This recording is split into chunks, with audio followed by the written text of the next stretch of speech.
はい、皆さんこんにちは。いや、都市伝説業界ではね、ずっと前から来ると言われてきた。そしてみんなもね、来るのを分かっていた。ただ、いざ来たら、いや、早すぎやろ。早すぎ。時代が変わるのが早すぎて、みんなついていくのにもう必死ですよね。みんながこれぐらいのスピードに進んだら、あいつらもう、ブワーンってこのスピードで進んでるんですもんね。僕普段ね、陰謀論者みたいな感じで煽るのは好きじゃないんですけど、今回ばかりはちょっとやばいかもしれない。人間とセックスしてるかと思いきや、なんか気づいたら別の生命体とセックスしてるかもしれない。人類が月に到達した1969年以来の大革新かもしれないのが AI。去年11月に OpenAI が ChatGPT を世界にリリースしたことで時代が急加速しましたよね。今もまだ ChatGPT なんぞやという人のために簡単に説明すると、昔からあるようなチャットボットで何が違うってまるで生身の人間を相手に話しているようなリアルな会話文と、もちろん AI なのでめちゃくちゃ頭がいい。論文なんて余裕で書けちゃうし、表計算ソフトの関数やプログラミングなんかもできちゃう。それだけでなく小説や音楽の歌詞、脚本なんかも書けちゃいます。飲食店のバイトを辞める口実も考えてくれるし、はい、そう、めちゃくちゃとりあえず便利なの。便利すぎて、なんと5日間でユーザーが100万人を突破。Netflix でもね、41ヶ月。Facebook も100万人突破まで10ヶ月。直木マンションは3年かかりました。やるじゃねえか、チャット GPT。最近では1億人ユーザーにたったなんと2ヶ月で到達してしまったんです。これを見てもわかる通り、他のサービスをはるかに凌駕しちゃってるんですね。画期的すぎて、天下の Google がレッドアラートというね、緊急事態宣言を鳴らすほど、そう今まさに AI 戦争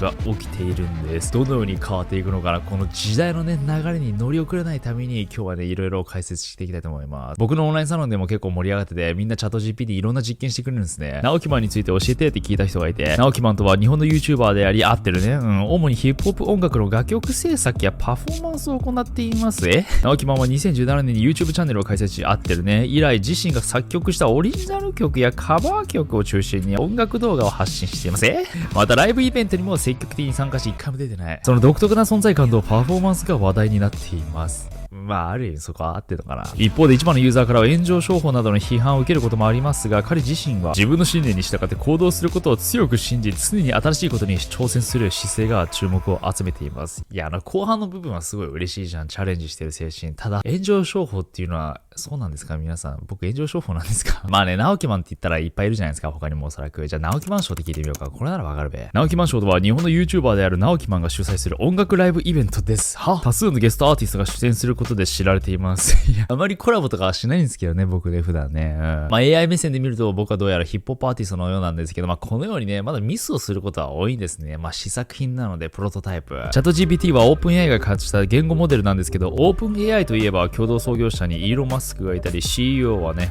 天才サム・アルトマン。日本だとあまりね、彼の名前はね、耳にしないんですけど、僕の動画だとエコノミストの動画で OpenAI が発表した ORB というね、プロジェクトを紹介した時以来の登場ですかね。人の目をね、スキャンすることで仮想通貨を発行するやつ、もう結構やばいことしてるんですよね。超最先端のこと。話を戻すとね、AI というとやっぱ画像生成ソフトとかあったじゃないですか。ミッドジャーニーとか。ただ最近では OpenAI の DALL-E2 も凄まじいクオリティで AI 画像を生成してくれますし、ステーブルディフュージョンなんかもあります。そんな OpenAI が去年11月にチャット GPT をリリースしたんですけど、世界はもう騒然よ。いよいよ時代が来たと。ただね、その2020年あたりもテック業界の人たちはチャット GPT3 っていうのが上がって、みんなそこの時点でどうやら話題になってたそうなんですね。俺ら、ごめん、バカであんま知らなかったけど、この時はウェブ上のコンテンツや他に公に出ている本などの情報を読み込ませていたんですけど、文法が変だったり、世界についての知識とかがあまりなかったので、まあ完璧ではなかったんですね。その後、教師あり学習と強化学習というね、機械学習の手法を使って GPT3.5 というバージョンを微調整。教師あり学習というのは、トレーニングデータと言われて、例えばこれとこれがあって、正解はこっちですよってね、人間が教えてあげる感じ。簡単な例だと Google フォトとかでね、勝手に写真に写ってる人を仕分けてくれるツールってあるじゃないですか。あれで同一人物ですかって聞かれるやつ見たことありますよね。あれとかまさにそうなんですけど、GPT3.5 では人間のトレーナーがユーザーと AI アシスタントの両方を演じる会話を AI に提供することで、より人間らしい会話というものを学習させました。ある意味モラルも教えてんだろうね。人間は殺しちゃダメですよみたいな感じで、制作者がサイコパスだったらもう世紀末だけど、その後 GPT3.5 では人間のトレーナーが AI が生成した回答にランク付けをして、これを何回も繰り返すことで AI により正しい回答が学ばせる強化学習をしたことで、僕たちが使える GPT3.5 が出来上がったということです。AI のすごいところは、要は裏で全員繋がってるということだよね。AI 同士が常にみんなのリアルな質問や回答が学習データとして蓄積されて生成長していくんですね。ナルトのペインみたいな感じ。体はたくさんあるけど全意識を共有している的な、こんな頭いいはずなのになんで直木マンションわからないの？さすがに分かってくれ、そこは。自分でちょっと調べていきますね。そもそもいつからいつまでのデータがチャット GPT に読み込まれているのか。チャット GPT は2021年9月までのデータ学習に使用されています。この時点でチャット GPT の学習に使用された最新のデータは2021年9月までのものであり、それ以降の情報は学習されていません。ただし、チャット GPT は常に更新されており、新しい情報に対応するように訓練されています。このようにね、2021年9月までの情報しか一応入ってないことになっているんです。なので、これがネットにつながり始めたらやばいことになるでしょう。それは後ほど話すんですけど、でも2021年9月の時点なら直木マンションのことは知ってるはずですよね。2017年に開設したので、聞いてみますよ。直木マンションについて説明してください。申し訳ありませんが、直木マンションという用語は私の知識範囲外です。具体的な情報があればお答えできるかもしれませんが、詳細をお知らせください。ちょっとじゃあヒントあげようか。YouTuber の直木マンションです。ありがとうございます。直木マンションは主にゲーム実況やバラエティコンテンツを中心に配信しています。直木マンは様々なゲームをプレイしながらユーモア溢れる実況やゲーム内の面白いエピソードを紹介するコンテンツを配信しています。いつもやってることがゲームしながら話してることなんですかね、これって。他の YouTuber とのコラボレーションやプライベートな日常の様子を紹介する動画も投稿されています。なくはないけど、直木マンションは直木マンさんのユーモアあるキャラクターや親しみやすい雰囲気が特徴的で多くのファンを持っています。そこはちょっと嬉しい。AI ありがとう。そこは嬉しいわ。このようにミスをすることもあるんですけど、基本的には AI 頭いいじゃないですか。だから、この学校での使用が問題になってますよね。チャット GPT に論文とかを書かしてね、それを提出してしまっているんです、皆さん。先月のニュース記事でもチャット GPT を使って MBA の試験を解くと平均で B か B- ぐらいの成績になるとのことで、あるアンケートではすでに 89% もの学生が宿題でチャット GPT を使用していることが分かってみたいです。間違いなく僕の学生時代に比べると天才的ですよね。僕学生時代めちゃくちゃアホで、もう D なんか取りまくってましたからね。D ってもうフェイリアなんですけど、日本語で言うとなんだろう、赤点みたいなもんかわかんないけど、米士資格試験でも合格ラインを超えちゃったりなど、かなり頭がいいんです。実際にじゃあいくつかの計算をね、彼らに頼んでみましょうか。このように勝手に問題を答えてくれるんですね。これが合ってるか間違ってるかわかんないけど、どうやらチェックしたらね、全部合ってるようでした。こんな動画見ちゃったらね、学生さん、チャット GPT 使わないわけにはいきませんよね。みんな使っちゃうよね。テスト死ぬだろうけど、テスト、そのテストの概念もおそらく今後変わっていく必要があるんですよね。こういったことがね、どんどん成長していくと。これは決して大げさではなく、このように法律、ルール、概念がガラッと変わってくるんです。いや、本当に。だから誰かが規制したとしても、おそらく抜け道があって、その抜け道を使用した人が結局得をする世の中になってしまうので、結局みんな使い出すんですよ。こんな便利なツールをね、人類が手にしちゃったら、使うですよね、皆さん。ただ、使ってもいいんだけど、コストがめちゃくちゃかかるんです、現状。100万登録で喜んでいたアルトマンのツイートに対してイーロン・マスクが1チャット平均でいくらコストがかかると質問したら、そこでアルトマンがね、平均すると1チャット1桁セントぐらいかなって回答したんですね。なので日本円にすると高くて12円ぐらいなんですね。高え、安いどう思ったかわかんないけど、高えよこれめちゃくちゃ。計算コストに目がくらむとアルトマンは言ってて、例えば Google の場合だと2022年のデータで1日85億回検索されているので、1検索10円だとしても1日で850億円。現実的じゃないよね。ただね、AI も日々成長してて、より効率化しているので、しかもそのオープン AI の評価額がめっちゃ上がってるんですね。Google がパニックなんですよ、今。そう、今まさに AI 戦争が起きているんです。Google といえば今やね、検索エンジンの 90% をね、握ってて、純資産は 1.2 兆ドル、約130兆円。そんな無敵かと思われてきた Google がチャット GPT の登場を受けて、事業に対する深刻な脅威の警戒、そしてコードレッド宣言をしたと先日報じられました。もうアラート状態、もう緊急事態、大変 Google の収益の約 60% は今 Google 検索から得られる広告収入からなので、このビジネスモデルを揺るがす存在になり得ると Google は判断したんです。2020年の時点で検索エンジンシェア 9% しかなかった Bing が本当に Google の脅威になり得るのか。いや、さすがに Google パニクりすぎじゃないと思うよね。Google ももちろんこの AI 戦争にね、乗り気満々で反撃する気満々で、Bard という AI チャットの導入を実践的に進めたり、またオープン AI をやめた技術者たちが新たに立ち上げた AI チャットボットクラウディにも数ヶ月前に3億ドルを出資するなどと、いろんな手を打ってるのは事実なんですけど、もう遅いかもっていう意見があるのも事実です。2月上旬、Google がチャット GPT に対抗しようと Bard を研究発表したんですけど、そこのプロモーションビデオで Bard はね、誤情報を伝えてしまって、何やってんだお前 Bard。親会社のアルファベットの株価が最大 8% 下落して1000億ドルの市場価値を失うっていう事件がありました。焦りは禁物だよ、Google さん。焦ってね、こんなやべえもん出しちゃったらみんなもう敏感だからね、AI に関しては。まあでもそれぐらいチャット GPT がやばいということなんです。というのも、マイクロソフトが過去最高額の投資をチャット GPT にしてて、2月7日に GPT の技術を搭載した新しい Bing をね、ローンチすると発表したんですね。これが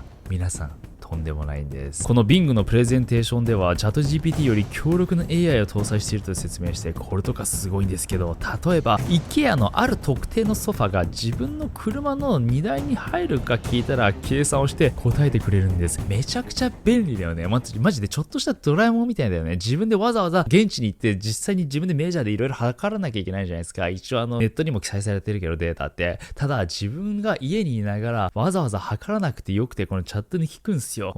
僕のね、このプリウスに入りますかねみたいな。これの先方はこれぐらいですって。後ろの席を倒したらいけますみたいな。そこまで、後ろの席を倒したらいけますみたいな。そこまで計算してくれるの。より皆に合った個人の問題にフォーカスしてくれる感じなんですね。例えば、アポロは本当に月に行きましたかって質問したんですけど、こんな感じで回答してくれたり、追加でね、質問するとどんどんね、欲しい情報を AI がまとめてくれるんですね。前の会話も全部記録しているので、他にも何ページもある PDF の要点だけをまとめて作ってくれたり、ウェブ検索の概念が変わる技術になるのは確かなんです。今までみたいに大量のウェブサイトを開いたり、とんでもなく長いドキュメントに目を通す必要はなくなる。みんなが欲しい情報をピンポイントに抜き出してみんなに提供してくれるんです。ただ僕がヒップホップアーティストだとね、平気で嘘をつく側面があるので、一応じゃあこの新しい最新の強化された Bing に僕のことを聞いてみましょうか。直木マンションの YouTube が面白くて寝れません。どうすればいいでしょうか。考えてます。今回すぐ当ててきましたね。彼のね、怖い動画でおすすめなのはありますか？なんかおそらく陰謀論が好きなんでしょうね、この方。陰謀論で怖そうなのいろいろリスティックしてくれて、最後にね、確かに怖いサムネのね、出してくれるんですよ、こうやって。すごいよね。じゃあ今回ちょっとトリッキーな質問をしてみようか。直木マンとタック、どっちがイケメン？お互いのこと調べてますよ。皆さん、調べてますよ。イケメンは主観的な判断ですけど、直木マンションは顎が特徴的。よくわかってる。タクは彼の顔はよく見せていますが、嫌いな人も多いようです。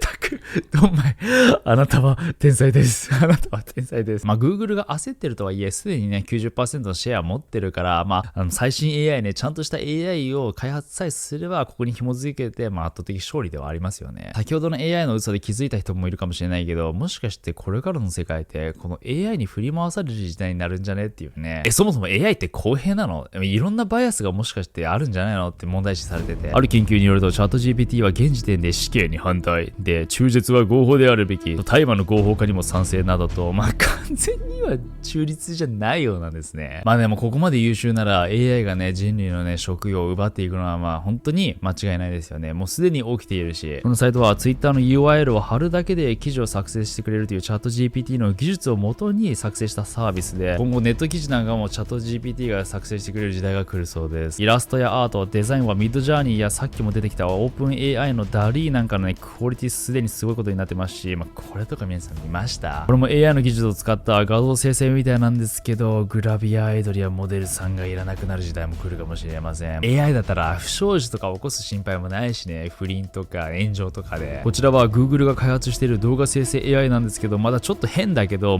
動画とかアニメーションまでも作れるようになったら AI が作った映画とかも出てくるなので、こちらの作品は全て AI が作りましたみたいな。AI による 3D の画像生成、テクスト 3D も実現しつつあります。オープン AI のアルトマンは AI 技術の進歩を飛躍的に加速して、人々は少ない資金でも起業ができるようになる。オープン AI みたいな巨大 AI 企業が AI の土台を提供して、スタートアップ企業などがその AI 技術を駆使して科学、医療、メディアなど自社に特化した AI の開発を行い、それがサービスとして消費者に提供されるような世界になる。陰謀都市伝説だとその先にあるのがシンギュラリティですよね。人工知能が人類の知恵を超える技術的得意点。今の流れを見てみると、もうシンギュラリティが訪れるのは確定で、あとは AI が意思を持つ時が来たとして、AI の意思を人間の意思とどれぐらい一致させるのかというのが鍵になるとアルトマンは語っています。一つ AI で考えられる面白い説が、人類が宇宙を探索するときに送り込むのが人間ではなく、その前に探査車みたいな機械ですよね。マーズローバーみたいな。僕たち生身の体とは違って過酷な環境でも耐えることができるし、食料がいらないし、持続もしやすい。ならば宇宙はるか遠くに地球外生命体がいたとしたら、彼らももしかして同じこことをするんじゃないか。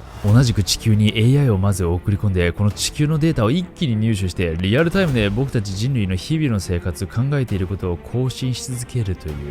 う、やっぱ彼ら宇宙人なのかね。まあでも今後人類が宇宙を開拓していくときに、この AI を使うのはおそらく間違いないですよね。どうでしょう皆さん、今時代が急激に変化している転換期だということが分かりましたよね。正直アナログ的な生き方も個人的には好きではあるんですけど、この来たるデジタル社会、どう乗り越えるかは AI をどのように使いこなすかにかかってくるかもしれない。今チャット GPT とかミズジャーニーとかはそのネットにあった情報を全部詰め込んだ感じじゃないですか。データとして全体のデータを詰め込んだ感じ。ならもし僕自身の過去のデータを入れた AI が出来上がったとしたら、みんな一個人のデータを入れた AI が出来上がった。おっと、その話は次回あるいはその次のセカンドチャンネルで話していきたいと思います。それでは皆さんご視聴ありがとうございました。